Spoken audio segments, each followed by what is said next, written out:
അല്ലദീന യത്തഖിദൂനൽ കാഫിരീന ഔലിയാ മിൻ ദൂനിൽ മുഅ്മിനീൻ. മുനാഫിക്കുകളെ കുറിച്ച് പറഞ്ഞ ഒരു പരാമർശമാണിത്. മുഅ്മിനീങ്ങളെ മാറ്റി നിർത്തിക്കൊണ്ട് സത്യനിഷേധികളായ ആളുകളെ മിത്രങ്ങളായി സഹായികളായി വെക്കുന്ന ആളുകൾ അയബ്തഗൂന ഇൻദഹുൽ ഇസ്സ, ആ ശത്രുവിന്റെ അടുത്തവർക്ക് അഭിമാനവും അന്തസ്സും ലഭിക്കുമെന്ന് അവർ വിചാരിക്കുന്നുണ്ടോ? ഇന്നൽ ഇസ്സത ലില്ലാഹി ജമീഅ, സൂറത്തുൻ നിസാ 139. തീർച്ചയായിട്ടും എല്ലാ പ്രതാപവും അല്ലാഹുവിനുള്ളതാണ്.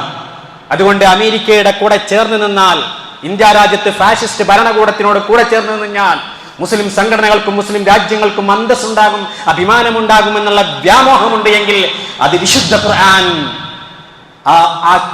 വിശുദ്ധ ഖുർആന്റെ ആജ്ഞയ്ക്കെതിരാണത്. അള്ളാഹുവിന്റെ കൽപ്പനകളും അവന്റെ നിർദ്ദേശങ്ങളും മാത്രമേ നടപ്പിലാവുള്ളൂ. നമ്മുടെ താല്പര്യങ്ങൾ നടപ്പിലാവില്ല, നമ്മുടെ ആഗ്രഹങ്ങൾ നടപ്പിലാവില്ല. അതുകൊണ്ട് പ്രിയമുള്ളവരെ, മുഅ്മിനീങ്ങൾ ശക്തരാവണം, ഒറ്റക്കെട്ടാവണം.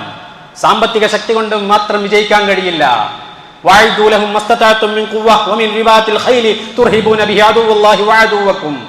നിങ്ങളെയും നിങ്ങളുടെ ശത്രുക്കളെയും നിങ്ങളെ ഭയപ്പെടുത്തുന്ന വിധത്തിലുള്ള ശക്തി നിങ്ങൾ സംഭരിക്കണമെന്ന് പരിശുദ്ധ ഖുർആൻ പറയുമ്പോൾ, സാമ്പത്തിക ശക്തി കൊണ്ട് മാത്രം അറബ് രാജ്യങ്ങൾക്ക് രക്ഷപ്പെടാൻ കഴിയുമെന്ന് അവർ വിചാരിച്ചുവെങ്കിൽ, ശക്തി സംഭരണത്തിലൂടെ ശത്രുവിനെ ഭയപ്പെടുത്തിക്കൊണ്ട് സൈനികമായ ശക്തിയുടെയും നീക്കത്തിലൂടെ മാത്രമേ നിങ്ങൾക്ക് നിങ്ങളുടെ ശത്രുവിനെ പരാജയപ്പെടുത്തുവാനും നിശബ്ദമാക്കുവാനും നിങ്ങൾക്കെതിരെയുള്ള ആക്രമണങ്ങളെ പ്രതിരോധിക്കുവാനും കഴിയുകയുള്ളൂ എന്ന് പരിശുദ്ധ ഖുർആൻ പറയുമ്പോൾ, ഇറാനിലൂടെ അത് ബോധ്യപ്പെട്ടിരിക്കുകയാണ്.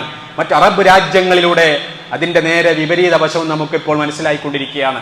അതുകൊണ്ട് പരിശുദ്ധ ഖുർആൻ അനുസരിച്ചുകൊണ്ട് ജീവിക്കുക, അള്ളാഹുവിനെ സൂക്ഷിക്കുക. അല്ലാഹു തൗഫീഖ് നൽകി.